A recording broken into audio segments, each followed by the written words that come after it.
Jokowi secara tidak langsung ini sudah menyerah ya. Dia tidak bisa mewujudkan mimpinya untuk memindahkan ibu kota ke IKN. Ini dari berbagai pernyataan belakangan ini kita tahulah sinyalnya seperti itu ya. Tapi ini cara ngelesnya itu loh yang bikin banyak orang marah, terutama netizen. Kan dia mengklaim bahwa itu keputusan rakyat Indonesia, bukan ambisi pribadinya begitu. Ya, pada akhirnya Presiden Jokowi harus cari alasan karena dikepung oleh kritik soal IKN dan itu menunjukkan bahwa ada hal yang sebetulnya dari awal dia sembunyikan, yaitu ambisi dia tuh. Nah, sekarang dia mau cari semacam alasan atau pembenaran bahwa itu adalah keputusan rakyat. Tidak, IKN itu adalah ambisi dia sendiri itu. Bahkan Pak Yusuf Kalla sebagai wakil presiden tidak tahu bahwa ada keputusan untuk memindahkan ibu kota.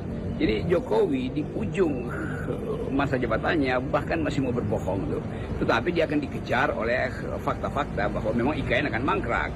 Apalagi kalau APBN yang 3.600 triliun dari Pak Prabowo itu tidak akan dialirkan ke IKN karena itu akan boros sekali anggaran dan diperlukan sebetulnya kejujuran dari Pak Jokowi bahwa itu adalah ambisi yang dia investasikan dan dia tanamkan untuk kepentingan popularitas dia yang sekarang justru terbalik bahwa orang tidak lagi melihat IKN itu sebagai sumber sebetulnya sumber kemewahan atau sumber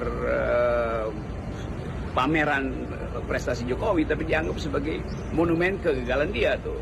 Kita mulai melihat bagaimana Jokowi sampai akhir ujung masa jabatannya masih berupaya untuk jual IKN, masih berupaya untuk meminang investor. Tetapi kita tahu bahwa di belakang itu semua yang disebut sebagai jaminan investasi asing, semua itu adalah MOU, semacam ya basa-basi yang masih bisa dibatalkan karena semua investor itu menunggu pemerintahan berikutnya. Tuh, bagaimana kalau pemerintahan berikutnya Pak Prabowo misalnya tidak hendak meneruskan IKN? Jadi kelihatannya Jokowi seolah-olah pamer sesuatu yang tidak mungkin dia kendalikan lagi dan kesempatan kita untuk mulai menilai bahwa Jokowi memang menyimpan banyak problem dan problem yang paling utama adalah dia berbohong pada rakyat. Dia nuduh bahwa itu adalah keinginan rakyat.